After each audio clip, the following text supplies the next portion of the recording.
volunteer with JFNA. Okay, great.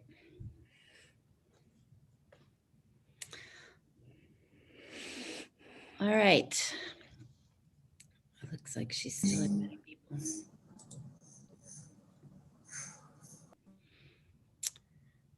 Okay, we'll go ahead and get started. My name is Leslie Kirby, and I'm the chair of the Jewish Community Relations Committee with the Jewish Federation and Jewish Foundation of Nashville and Middle Tennessee. And welcome everyone to our weekly Lunch and Learn series. Today we have with us Emily Grabelski from JFNA, and she's here to talk with us about Jewish Disability Awareness Month. So Emily, welcome. Thank you for joining us today. Can you tell us a little bit about yourself and how you came to be in the position that you have now with JFNA? Yes, thank you so much, Leslie. I appreciate you welcoming me, and I want to commend your federation for having these lunch and learns, bringing people together at a time when we're all so separate. And I know personal connections, even via Zoom, is very meaningful. And frankly, especially for people that have someone with a disability in their families. So this was my highlight of my Friday to talk to you all. And before I get started, I do want to do a privacy, and that I have a sitter with my son now. I'm in a room off my stairs. So if there's noises or if someone's walking around here, just go with it, like I go with it, and let's hope for the best, okay? So my name is Emily Grabelski. I live here in South Florida. I'm from Boca Raton. Our Jewish Federation of South Palm Beach is comprised of like half of the Palm Beach County area, the half that you all hear so much about on the news. So it's like Boca Raton, just to like half the county up through Boynton Beach area.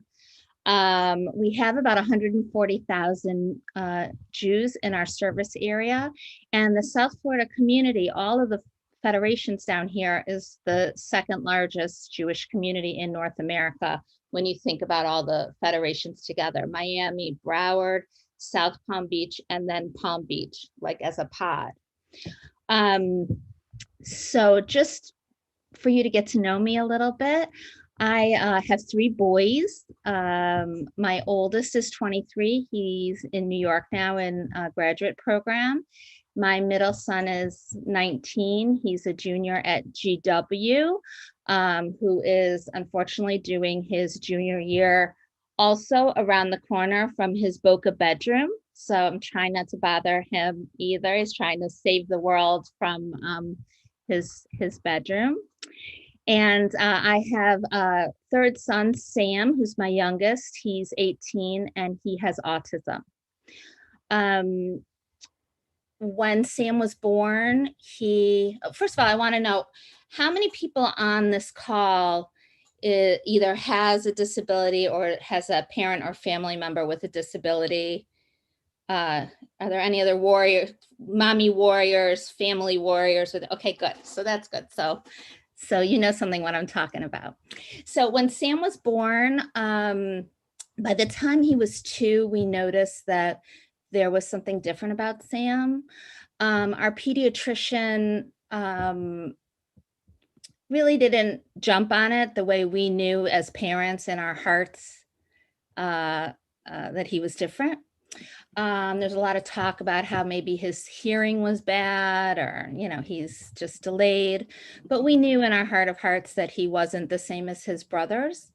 And by the time he was 2, we were in a hospital setting and we received the diagnosis that he had autism. Other parents like me know that when you get an autism diagnosis, your life kind of switches and changes on a dime.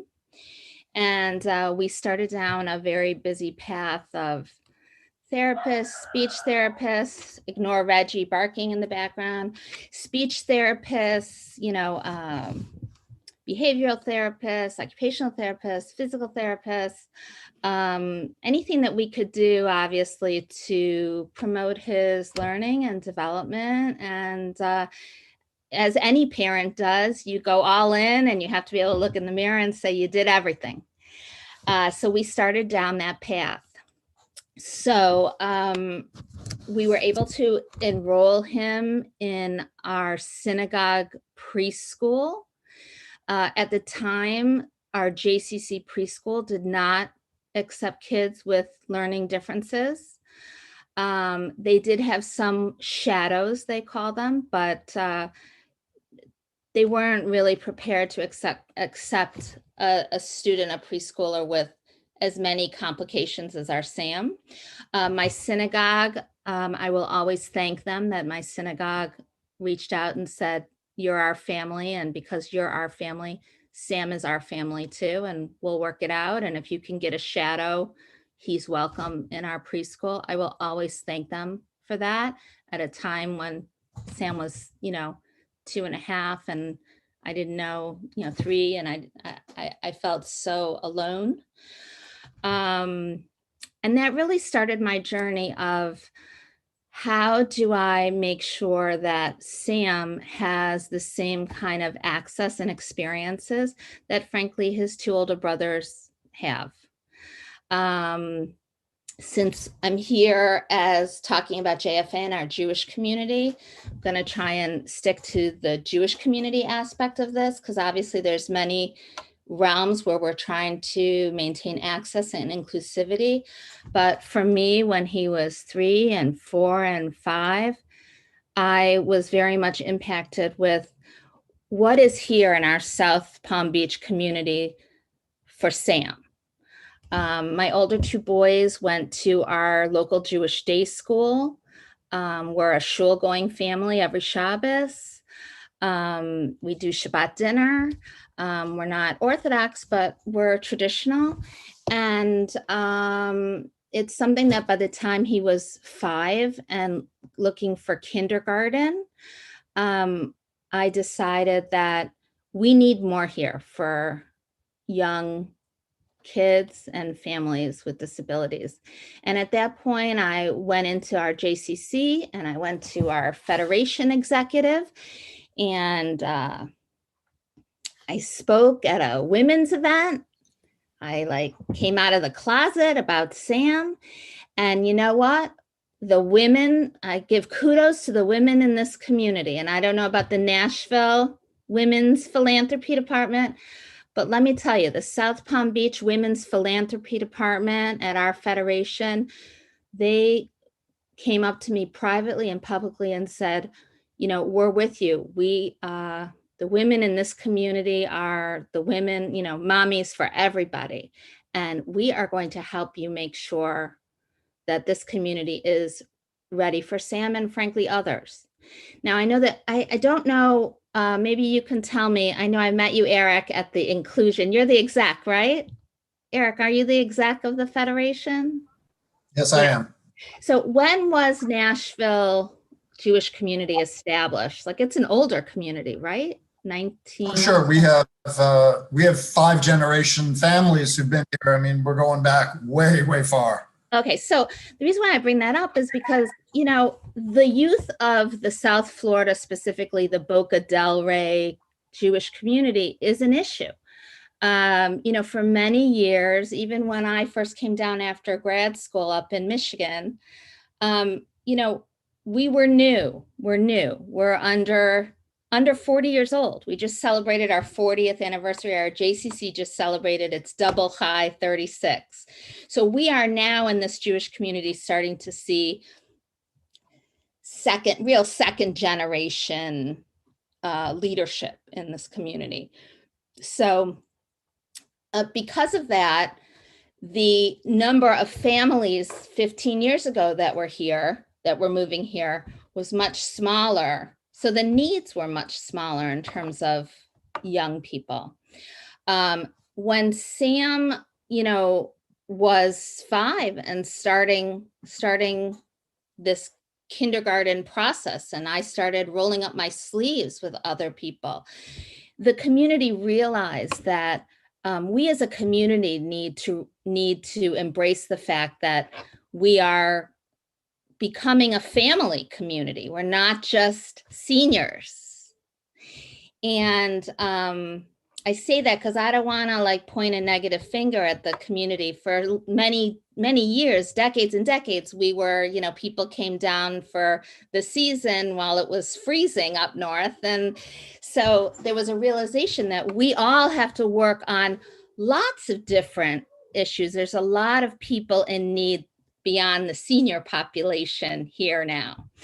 And it represented a community planning issue. So I became more and more involved. I, you know, became very involved with the Jewish Community Center. We, you know, worked on developing a camp and after school and Sunday school and all the things that I'm sure your JCC also offers for young, you know, families and individuals with disabilities. And by us, because we are such a large senior community, frankly, we have a tremendous number of seniors with disabilities here. So as you know, the more and more kids that have disabilities, the more they all become adults one day.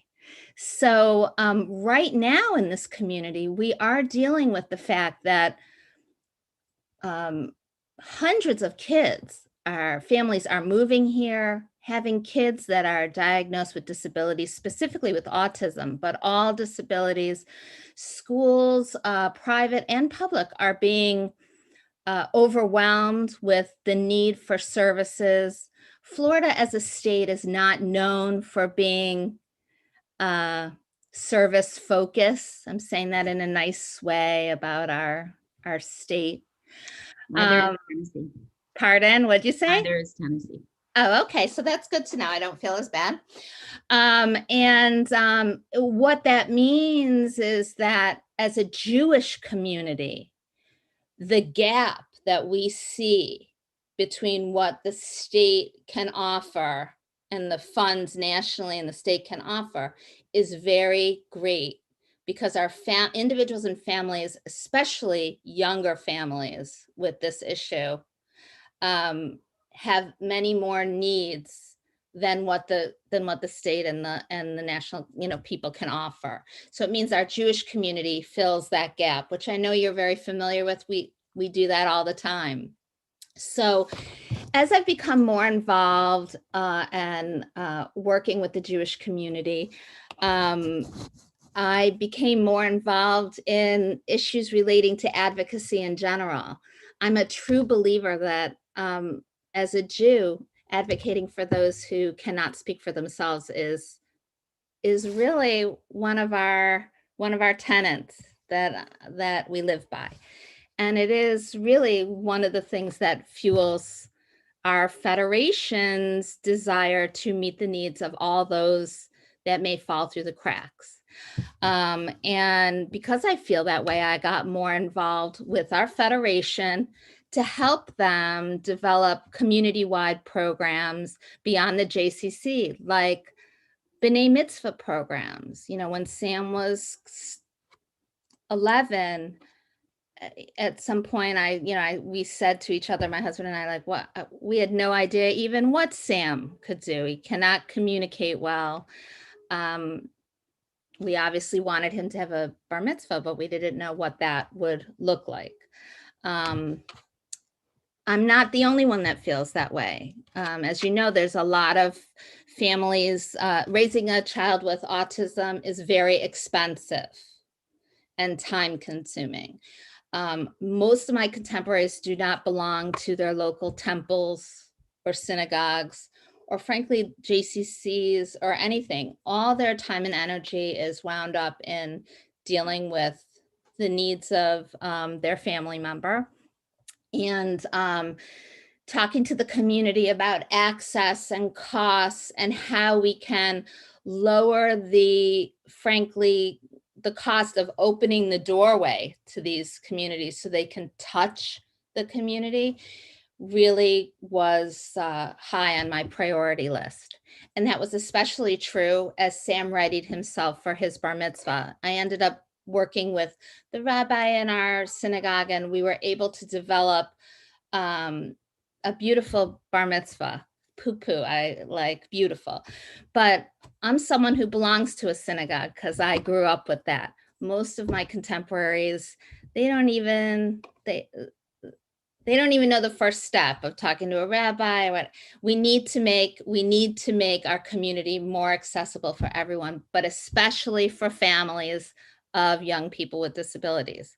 And as you know, if we can get them when they're young, then as they age and grow up and please God, live in a group home or independently or wherever with their families, that connection will be maintained. And isn't that what it's about? Just building our Jewish community, because our strength is in our diversity. So as I've gotten more involved, my exec of our federation, his name's Matt Levin. I don't know, Eric, if you know him. He approached me about getting more involved nationally, that there was this national apparatus, which frankly was really exciting to me. I'm very interested in news and what's going on nationally. And I knew deep down that learning how to be a better advocate and frankly, getting my contemporaries and other people in this community excited about advocating for those who can't speak for themselves is a beautiful way to show people that we care about those who may fall through the cracks. And it's a good way to teach our community members that this is not just a Nashville issue and a South Palm Boca issue. These are national issues that our Jewish community has to embrace. And for that matter, I became more involved with our JCRC, which I'm so glad. It seems that you have a very strong one. You're offering these lunch and learns all the time, and kol hakavod to you. So I didn't know, and I'm not sure if you all know, JFNA nationally has a Washington, D.C. office. So when you make your gift to the Federation then employs people on the Hill, small staff, but mighty, who serve as our representatives and our lobbyists in DC. Have you guys ever, pre-COVID, of course, have you guys ever done a mission to DC? We did one several years ago. It was before Eric moved here. Boo. So hopefully post-COVID, we will again. So, And I've done one from another community before I moved here, so I know how powerful and really worthwhile it is. so powerful. I don't know, did any of you participate this last Monday and Tuesday on the national mission to Yes. DC? Several Yeah, of it was us. great, wasn't it? It was. But it's still, I have to say, as someone who loves going to DC, it's so hard doing things virtually. You know, it's very hard from your kitchen table, but I thought it was excellent. Anyway, I started getting involved in this national office. So if you don't know, I want to let you know that the national office has committees that operate under certain realms that are of most important to our Jewish community in terms of its advocacy. There's the committee that I'm involved with, and now I'm one of the co-chairs of the National Committee for Disability Advocacy. But there's other committees that are so important. There's the Charitable Giving and Incentives Committee, which, as you know, is extremely important in our philanthropic world. There's the Health and Long-Term Care Committee. I'm sure you have senior housing and senior homes in Nashville, I'm sure. No? No. But Not there under are issues relating Federation. Okay, but there are issues relating to senior care, obviously, in your Jewish community. So there's a committee that deals with that. We also have a committee that is starting to deal more with domestic issues. Clearly, we as a country, we have issues like anti-Semitism, education-related issues, and other issues, nutritional health, food insecurity, things that have really come to the forefront in our Jewish community that impact us, that your national office in DC is dealing with. And I'm telling you these things because these are opportunities, if you like being involved in your community and specifically in your JCRC, there are opportunities for your involvement nationally. It's been very illuminating for me and exciting for me and intellectually stimulating. And if these are things that you're interested in, tell your Federation professional, tell them you want to get more involved. The opportunities are there for you. Our JFNA Disability Advocacy Committee is composed of about 25 or 30 individuals representing all over North America.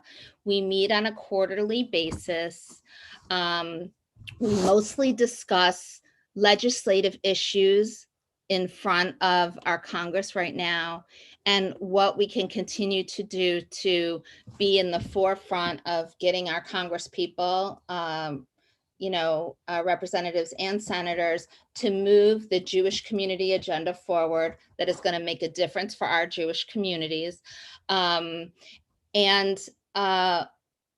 We also are trying to figure out, and this is something that you can help me with when I'm done talking here, of how we can get what we're doing down into all the communities. In other words, I'm happy to say it here in Boca and you guys, but how can we be better in funneling down to you guys what is going on in DC? That's so important. Sorry, can I interrupt you just quickly? Of course, interrupt, yes.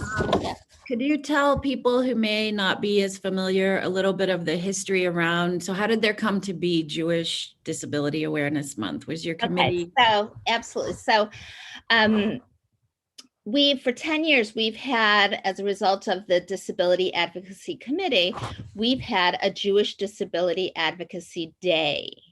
It's always at the end of January, beginning of February. And last year was our biggest one yet. We had over 225 people, and that was with people from all over North America. We couldn't have more because it takes place in like the basement of congressional basement. And what they do is in the room, all the Congress people come in and talk to us about, and let us talk to them about the needs of the Jewish community and what we'd like them to be advocating for us, what we'd like them to be advocating for on our behalf. So that has been going on for 10 years, but clearly this year we're not able to have it. So we decided, just like we did for the GA and we did with our mission earlier in the week, that it would be smart to make it a Jewish Disability Advocacy and Awareness Month. February's always been Jewish Disability Awareness Month. Have you guys done things in February in the past for Jewish Disability Awareness Month in Nashville? Yes? Yes. Okay, yes. So Eric, is this your colleague next to you? Or your wife? My wife. His very loud and noisy wife. That's good. So nice to meet you, Mrs. Stillman. Nice to meet you too. I've just been texting with Amy Pessa asking if I love her. Yeah. So two things that's why I keep yelling at Eric. And I just texted Leslie that first of all, I was very involved in Columbus because I have a friend who's about your vintage with a son who's about your son's vintage, who is a singer-songwriter and has been very, very involved with J-Dame. And I keep wanting to include the I of J-Dame, the inclusion that keeps getting dropped. So sorry. It's okay. No, I'm so happy you're here. It's good. Nice to meet you. Me too. Nice to meet your better half, Eric. Okay, anyway, so that's how the month-long Jewish Disability Advocacy Month came into being. We decided that each week for the 4 weeks, we would put together a handful, as to not overwhelm, 3 or 4 opportunities around different areas of interest for our national Jewish community to get together via Zoom and connect, connect around issues. When I'm done, I'm hoping that Erin from JFNA, my staff partner, is going to come on. And I'm going to give you a brief update on some of our legislative issues that we have been dealing with, and we hope we can move forward in the near future. And Erin is going to come on and not only tell you about JDAME a little bit, but also, frankly, what our hopes are now that the new administration is in town. It feels like just yesterday that we were at Jewish Disability Advocacy Day and we were talking about the new Trump administration that just came into town. It's a reminder for all of us that 4 years goes very fast, and we need to together collectively jump right in and not dilly-dally around, especially when we're dealing with issues, frankly, that, as I said, impact people that are most in need. I will tell you, as an aside and as a parent, my son Sam has not left the house besides being in our backyard pool since March 12th. I have been home with him since March 12th. I'm very careful getting out. I really don't think I can give him the vaccine until it's a one-shot vaccine. I'm hoping I can figure out how to do that. It's going to be very hard for me. It's something I have a lot of anxieties about, but it needs to get done. He's doing school virtually, and Palm Beach County Schools offers 15 minutes a day for school for him. So that is what it is. And that's why the stuff that the Jewish community is offering virtually for me and for Sam is so important, because I am that person who is very involved, but what we're doing virtually has led me through. And I'm sure there are people in your community that have this too. Why don't we pause there and let Adam talk briefly about what we've been doing here. And then if people want to go ahead and start asking questions, you can put them in the chat or just unmute yourself and ask. Adam? Sure. So I was actually very fortunate that I went to Jewish Disability Month programs in DC last year. Oh, okay. The first was, so there's a national organization run by Jennifer Laszlo Mizrahi, Respectability. Some of you know about it. She's awesome. You should have her for one of these lunch and learns. She's awesome. Jennifer is a force of nature all on her own. That's certainly true. They ran an evening workshop with a speaker and then roundtable discussions, which was very, very informative. And then the next day we had, I guess, about half a day in a meeting room where people like Senator Tom Harkin, who's one of the originators of the ADA legislation, Senator Duckworth, who truly, I mean, her story is beyond inspiring, spoke to us, along with Jamie Raskin, who I only knew a little bit more last week about his background, and others. And it was just a very, very well put together morning of education for those of you who didn't know. And people came from across the country, which was great. And then we spent the rest of the day on the Hill meeting our delegations, talking about these related issues. So, and I'm not being biased, but we had a very lovely conversation with people from Jim Cooper's office, for example, who we sat down, talked about the ABLE Act. And what the nice thing I will say about his office was they weren't informed of the details on some of these things, but they were very open to hearing us and welcoming us into their office. And I had a similar conversation with Marsha Blackburn's people also. So we were all, the whole point was bipartisan. This year, as some of you know, we did the inclusion workshop before JDAM. We have this event on February 2nd, so only a couple of days ago, we launched our first community-wide inclusion survey, which we've already been getting. I'd love to see a copy of that. I will send you that as well. Email it to me. People, Emily, people on this like Judy, Ronnie, Heidi, and Sharon is here, Sandy as well, very instrumental. And we're part of a larger group. So Erin coordinates a group of professionals across the country Federation, JCC, synagogues as well, where we share information. So we stole the inclusion survey from one of the federations in New Jersey, because why not? Why start from scratch, which is the beauty of all of this. We're having another event on February 24th that now Jen is actually leading, where we're going to highlight some of our non-Jewish partners. Oh, good. Saddle Up, Siskin Children's Organization, as well as Our Place, all three organizations that have an existing connection to the Federation for inclusion.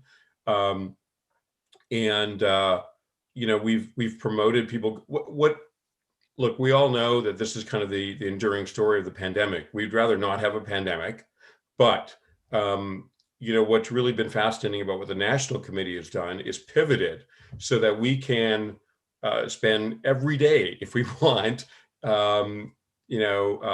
learning more about inclusion issues. So on the 6th, there was Yitzhak Perlman as the kickoff. There's a weekly room where professionals can hang out and just schmooze about inclusion issues. There's a presentation on what's going on in Israel, something going on in Canada. It's really quite amazing how we've gone from 1.5 days of activity in person to 30 full days of inclusion-related activities. So, Adam, we had 2,200 people as of Monday sign up for Jewish Disability Advocacy Month programming. 2,200. And last but not least, on the 17th, so in less than a week, my inclusion committee, or the inclusion committee, is going to be meeting to go over all of the ideas that came out of the workshop, which were a lot. There's like 20 separate ideas, 20 unique ideas, and that's not counting what we're going to learn from the survey. So we have a lot of work in front of us, and I know that Avi's here, and Avi made a point of saying, how do we, what's the next step, and how do we build the plan?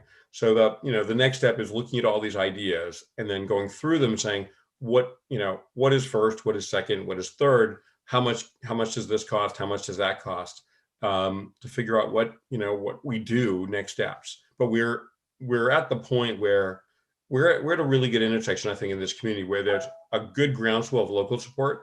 And I'll tell you, Emily, that 4 people who were on the workshop call, members of the community who I really did not know, came to me after and said, I want to be involved in the committee. Isn't that great? So we're upping the involvement, plus our national abilities to engage with other communities is really great, because we have communities like Washington, D.C. and Metro West who are far, far ahead of everyone else.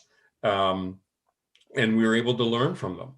So we don't have to reinvent a wheel, and we can really kind of leap forward very quickly in what we're doing.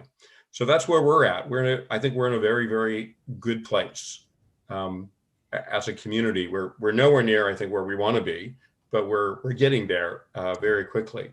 And one of the last things that we're going to be working on, that we've been working on, I should say, is the development of a community-wide seal or logo that every organization can use in their marketing that says we are an inclusive organization. It's an interesting conversation about how we get there, because we want to go beyond the wheelchair.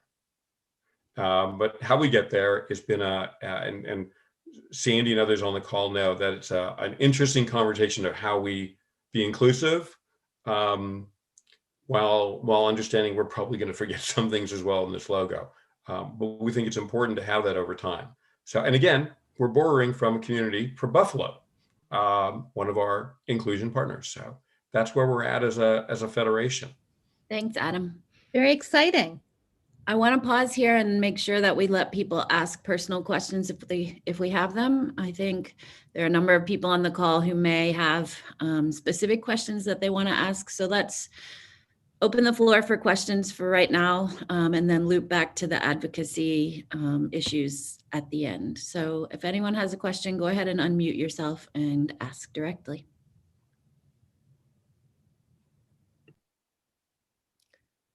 So to get started, actually, if I may, Emily, I'm curious, you had mentioned that there was a point in time before your son's bar mitzvah age, where you were starting to grapple with those issues. And I know Boca a little, so I don't know if you were with B'nai Torah, Bethel, or I'm not sure what congregational affiliation you have. I'm just curious, how did you find that your congregation was able to respond and adapt to the needs for your son? And do you feel now, whatever, 5 years later or so, have those changes been made available for other families as well, and not just specifically for your child?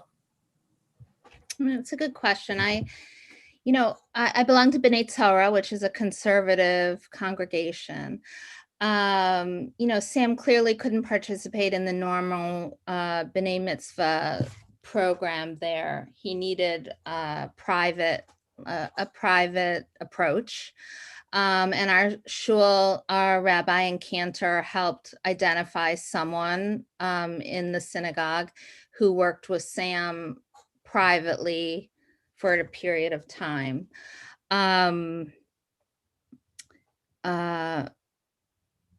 I have to say that, synagogues, all synagogues in our community, all rabbis, and they mean this, they totally mean this. They are there for the families. They say, we're willing to work with you. Just come and we'll figure it out together. And, which is what they said to me too, when I came kind of teary-eyed, like, how do I do this? I want this to happen, vulnerable. I do feel that our synagogues, our temples as a whole are still not doing a good enough job publicizing and being out there with that inclusive message of, we're here for you. A lot of these families aren't necessarily members of the synagogue. And there is a discussion institutionally. How are we there for these families if they're not members of the synagogue, but they say things like, well, I'm conservative, but I'm not really a member, and I don't really want to go to Chabad because that's not really me, and Reform, and I don't know what to do. There's just not, there needs to be more of a community response. Like, of course you want a bar mitzvah, call us, let us help figure it out, and we'll hook you up with the rabbi, or we'll hook you up with the, you can do it in a local hotel or in your backyard or wherever's easiest and makes it easy. And we want you to be, access. It's the whole conversation of just welcoming and access and putting the doorway there, that there is a doorway for people to open and connect. So I guess what I'm saying is the rabbis are all open to it, but you have to be able to have the koach and the confidence, which when you're vulnerable, it's very hard to call and say, help me. And as a Jewish community, I know locally, we have to do a better job at that. I was able to do it because I know them, and I had 2 other kids, and I was a member, and I grew up in shuls, and but let's be honest, and I don't know about your community, in our community, 94% of our community is not affiliated. In the special needs community, it's even less. There's a high cost to associating with the Jewish community. The cost is, a lot of things besides finances. So, I wish I could sing a better story for you, Eric, about that. And I'm out there telling people, like, let me help you reach out and let me do this. But I think we need a community response to that. And to Adam's comment, there are Jewish communities that are much more established than the Boca community, particularly I know in the Northeast and in Chicago, that have wonderful community-wide B'nai Mitzvah access programs that you can emulate. And if we can,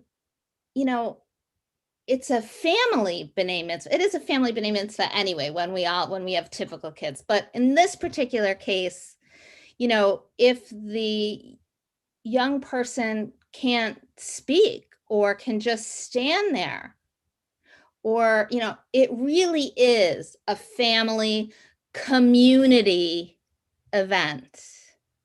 And it is an incredible access point that if we want to make it clear that young families in our community and these young adults are, you know, they're included, they're of worth, they count, all those things that we hear, you know, this Parsha coming up, Moshe and standing at Sinai and him counting the shot, you know, it's just an integral part that as a Jewish community, if you as a, I don't know if you guys have something like this, we need something more like this. Someone who would sponsor as a community, let's get our whole community together, even if it's in your backyard. We will help you do it. We have a manual, we have a welcome wagon, we have what the community gives to those families that say, you know, and then you've got them, you've got the connection, you've shown them that the community cares. It is a moment. There are these moments, we know, with typical, you know, our typical children too. They're the same moments. There are these moments, preschool, bar mitzvah, you know, graduating from college, how, you know, how the community and people, and, you know, you're in your group saying this one's going to college and that one's going to college, and send us your child's college address so that we can send them a care package. As a parent of a child with disability who is at home, he can be in school till he's 22 and he is not going to be going to college. I will be lucky if I can, please God, have him in a group home. I'm being honest with you. Something my husband and I, we talk about all the time.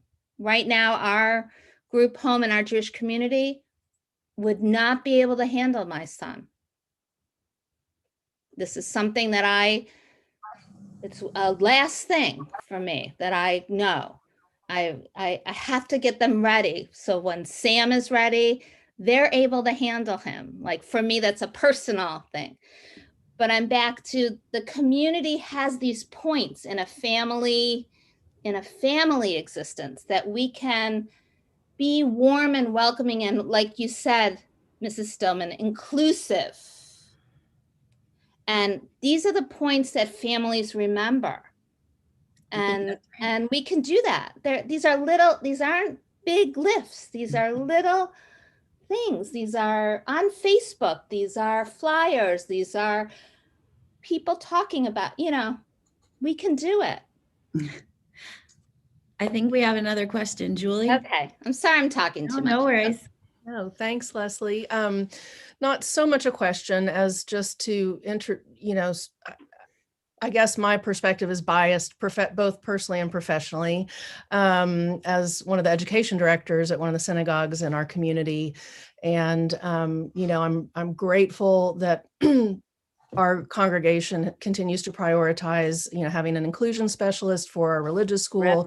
She happens to be on this call. Thank you very much, Ronnie. And Kol hakavod, Ronnie. That's, yes, we're very lucky. And so I know as a federation, I'm also just really grateful with Eric and Adam coming in that this has risen to the top and become a priority for our larger community. It's really refreshing to see.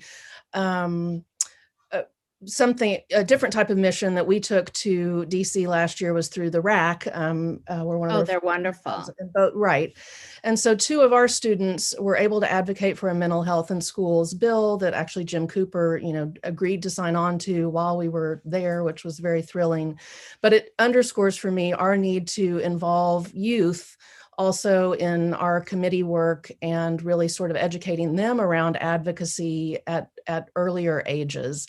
And so and also I look forward to more collaboration with Matan as we look to really strengthen our faculties and all of the synagogues. We were also doing some collaborative work before COVID to have some shared faculty orientation with special needs and behavioral modification matters in mind. So I just wanted to say thank you to everybody involved, and also that let's keep our eye on this prize of both including younger people in our discussion and our work, because they will grow into this role as well. All right, kol hakavod, absolutely. And this is a process. This is becoming. We are becoming. So you gotta, small steps. It's all good what you're doing. It's wonderful. And I recognize Heidi from the other day from the inclusion conference. Hi, Heidi. Thank you. That's very flattering. Yeah. Oh, I loved what you had to say. It was fabulous. Oh, thank you so much. And I totally related because I'm here in my house too. So I totally related what you're saying. That's the smart thing to do now. Yeah. Yeah. Thank you. Anyway. Are there other questions that people want to ask before we talk about advocacy? Can I say one other thing that Please. When Julie was speaking, I was thinking about it. I'm also, because I'm on so many, some boards and so on, I think it's also important for us to look at our leadership, our board structures. It's something that I've started talking to some of our local execs about, and making sure that the boards of directors of our organizations, Jewish organizations, is as diverse as possible. And it's a quandary. We want to make sure if someone is differently abled, we want to make sure they're included. And many people have special needs that you don't see, but at the same time, you want to be able to have a board that looks as diverse as your community. And I know as a board leader on some of our Jewish organizations, we really need to look at that better and make sure when we have our nominations process that our boards are reflective of the beautiful diversity in our communities. So I want to add that. I don't know if anyone has dealt with that issue. It's something that I'm starting to deal with as someone who's involved with the JCC board here.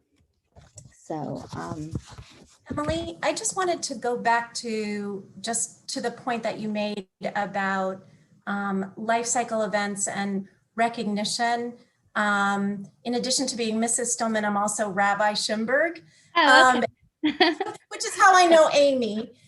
We were in the same ordination program. And one of the things that I notice a lot in Jewish renewal and reconstructing Judaism, and I'm sure in the other movements as well, is that there is a great emphasis on creating or recreating, renewing, reconstructing ritual to look at what 21st century life looks like. And so not that would be outside of a synagogue model, but it can be. And so just knowing that, like you said, and like Adam said, that those resources exist, and that people really are thinking about this. And I know Julie also mentioned Matan, which is doing incredible work. So, when people are thinking about what can we do, there are those resources there and models that we can draw from. So we just need to be more loud and proud about it. We need to be loud and proud about it. We're not being, we need to be louder and prouder as our Jewish community about everything that we're doing. Because they don't know what they don't know, these families. They don't know what they don't know. Very true. Emily, it's interesting you say that because, Eric and I worked for Eric and Broward. And so we got used to the New York Jew, or at least the refugee New York Jew in Florida. And one of the groups I encountered very early on was a parents group of kids with special needs. And they were vociferous, to use a word, but good for them. They wouldn't let it go. And so the challenge here has been that the family the Fishel family has these individual scholarships that have not been taken up much. And that's why we've moved to do that, plus the organizational, the funding of organizational projects. Because I think what we found is that, and it might be a Southern thing, that people do not as easily, want to out themselves. And so, for example, we worked with our day school where there were clearly parents who wanted more assistance for their kids, but weren't willing to put in, for whatever reason, an individual request. So we worked with the school and we did a school request. So not only did those kids get the benefit, but the entire school did. But it was done anonymously. So we figured out the sensitivities of that issue. So we are very much learning kind of the tenor of this community on this subject. And I think we really just think that by doing these things, we're putting a shingle out so that it's okay for people to come and speak their truth, which was the desire of the workshop itself, which I think, my colleagues and our volunteers would say clearly came through over the course of those couple hours, as I see Ronnie nodding her head. And so I think we're getting there as a community on a lot of these issues. That's certainly true. The question is, where are you putting your shingle, and can they see it? And especially in today's, obviously, I know, please God, this COVID world is going to shift, please God, to something, different soon. But I don't think this virtual stuff is going to go away so quickly. So the question is, where's our shingle? How are we accessing those people? It's a good discussion to have. So I want to be mindful of time and make sure that we get to your advocacy points. So can you tell us what JFNA is working on in terms of specific? Did Aaron come on, Leslie, or no? He did not. He was not able to join. So Okay. If he has a PowerPoint, Deborah can send it out to the people on the call later. Okay. I know so many of you have received via email the e-blast regarding JDAM with the sign-up information. So I'm going to go over some of our legislative points for last year and this year and what we hope to accomplish. But I do want to call attention when you go online to register that the last week in February, I believe it's the 22nd and 23rd and 24th, we have legislative meeting opportunities, and it's something that you should definitely think about. So when you go online, look at specifically those programs, because I think they'll be of interest to you. And maybe, Leslie, you can look and see when the legislators are on there that would, most benefit your community. That would be great. Okay, so let me tell you a little bit about some of the things that we've been working on. JFNA has helped lead the fight since 2017 to protect Medicaid dollars. This is a huge issue for everybody, but especially for the Jewish community. I see Tina is shaking her head like this, so maybe you can offer some comments about it. The Medicaid, Congress was looking to cap Medicaid dollars over time, and the cap would have imposed a 35% cut in federal Medicaid dollars. For families like mine who have children, Sam is on Medicaid, and obviously as people get older, if they can't afford for themselves, they can get on Medicaid. I know it's hard here in Florida to do that. I don't know if it's similarly hard by you, but it is very hard. So obviously the last administration took a very hard line in Medicaid. Just so you know, there are 10 million people with disabilities on Medicaid and for a lifetime. And Medicaid provides community-based services, assistance with personal care, bathing, dressing, eating, job coaching, transportation assistance, and assistive technology. All things that, as young people become adults with disabilities, we need them to continue to have access to those services. And as a Jewish community, it behooves us to try and make sure that they're getting funding, because we would have to make up for the gap. The JFNA has also helped lead the fight against the ADA Education Reform Act, which was also introduced in 2017. And that was introduced, and it would significantly weaken the ADA, which is the Americans for Disability Act. And basically it would carve out less protections for people with disabilities. So we've worked very hard to work against this particular bill. And we're hoping that now that there's a new administration, we'll be able to continue that good fight and be successful. There's a program specifically called Money Follows the Person, MFP. This is all like a new vocabulary for those of you, when you're dealing with legislation, they have these names. So MFP is a very recent stimulus bill, and the MFP program assists people with disabilities and older adults and mental illness to leave their institutions, whether it's a nursing home or a supportive environment, to live independently. So right now, the monies that a person would get is at a certain level if you're in an institution. But as you know, in many cases, being more independent and not being in a nursing home or an institution is best for that individual or their families. So Congress has developed this MFP program, Money Follows the Person, and that has significantly impacted the Jewish community, because we try and make sure, and I'm sure in your community too, that if people can't afford or don't want to be in an institution, they can live independently with supports in their home or with their family. In 2021, please God, we're going to continue to advocate for larger and a temporary increase in the federal contribution to Medicaid. This is called an FMAP.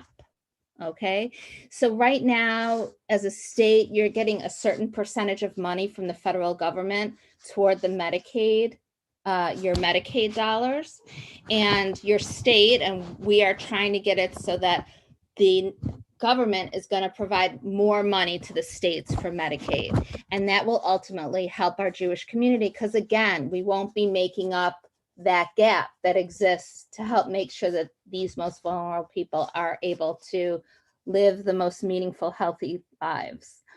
Finally, I want to talk a little bit about COVID. And, as you know, COVID has impacted people with disabilities actually on a 2-to-1 basis more than a typical person, mostly because there's so many more comorbidities, and a lot of our people with disabilities are living in group settings and institutional settings. For that reason, our entire Jewish community nationally was impacted, as you know, with the need for increased PPE. I'm sure your community had that issue too, in terms of trying to find dollars for PPE.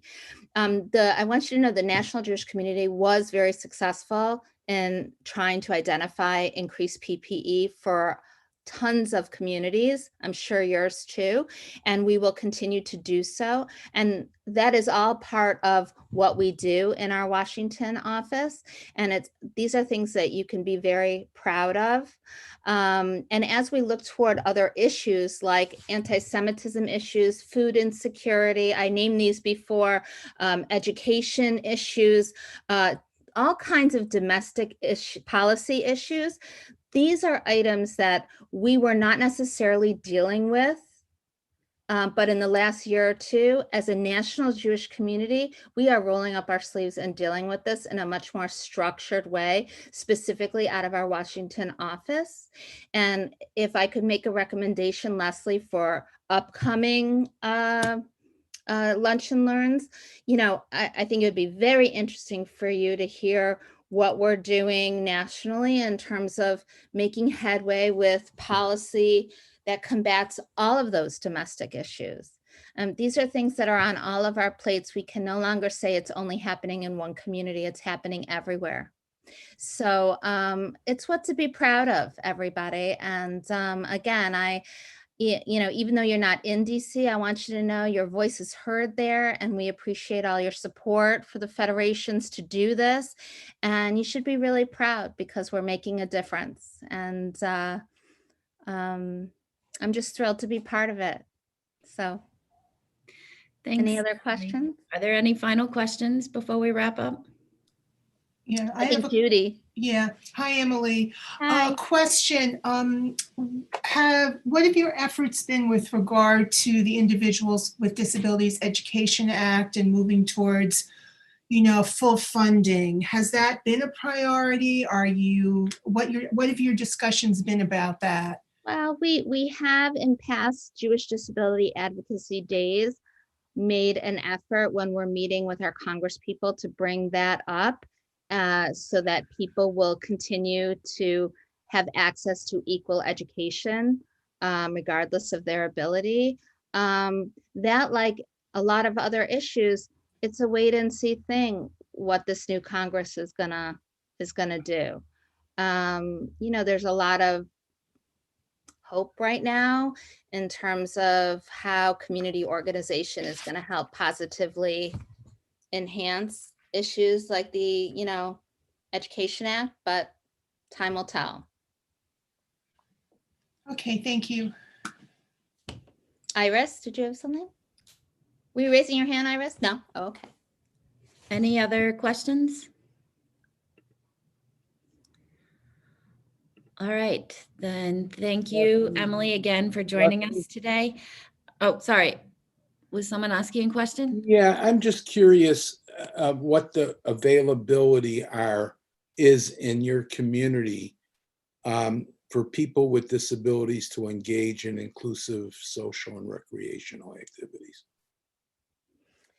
The availability now during COVID? Or no, non-COVID. Do you have, are there options for families? There are options for families via our Jewish Community Center, as well as many of our synagogues and some of our other institutions. We need more. What I find as a parent, especially a parent of a young person who is more complicated, or shall we say, not high functioning, that we need more programs and services for people that are not high functioning that will enable, for example, we have a Sunday social scene that meets every Sunday at our JCC. There are 70 higher functioning adults that every Sunday they get together, they go to, obviously pre-COVID, they would go out, they would see plays, they would do it's fabulous. We've had marriages from it. It's wonderful. It's been going on literally for over 30 years. It's wonderful. People who are 70 to people who are 21 in this program. But for the adult who, like my Sam, would not be able to do our social scene, he might be able to do a social scene at the JCC with supports. These are things that we need to start looking at. Not everybody is high functioning. And as you know, respite is respite, regardless of the level of your family member. So we need to make sure that we are inclusive of everybody. And it's just a matter of advocating for that. So can I tell you about one activity that the Chicago community offered? Sure. They called it Take 5.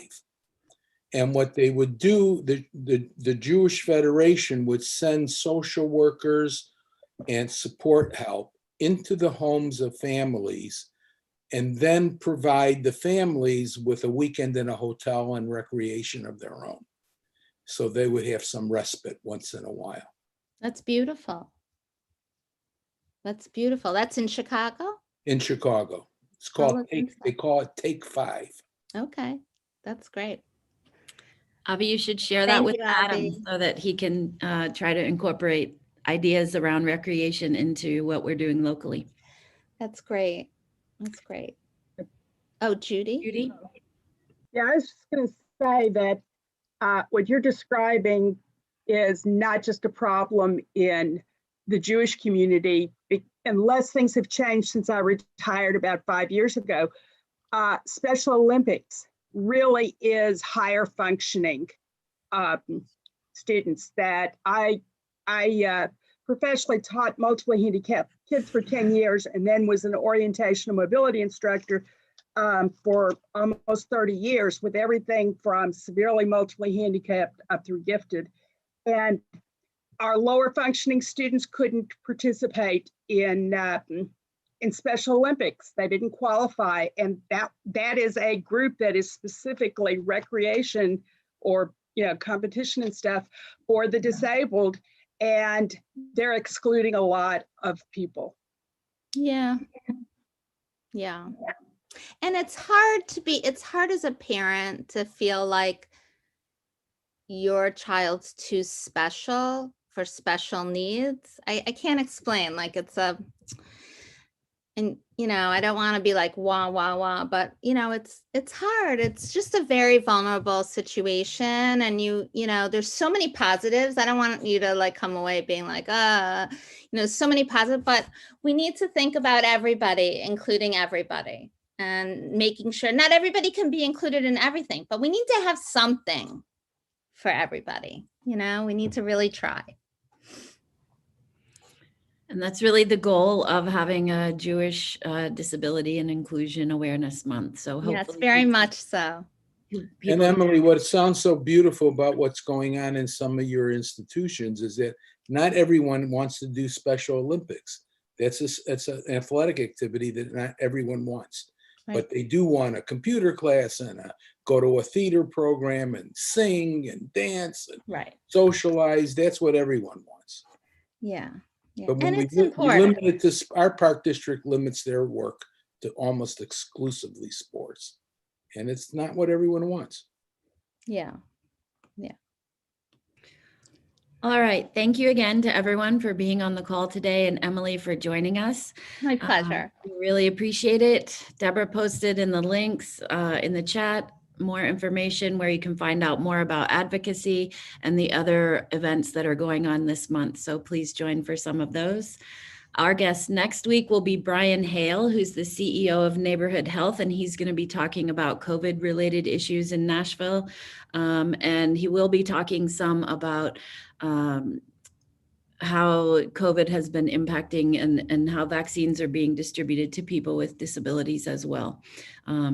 So thank you again to everyone for joining us, and hopefully we'll see you next week. Shabbat Shalom. Thank you. Good Shabbos, Thank you, everybody. Emily. Thank you so much.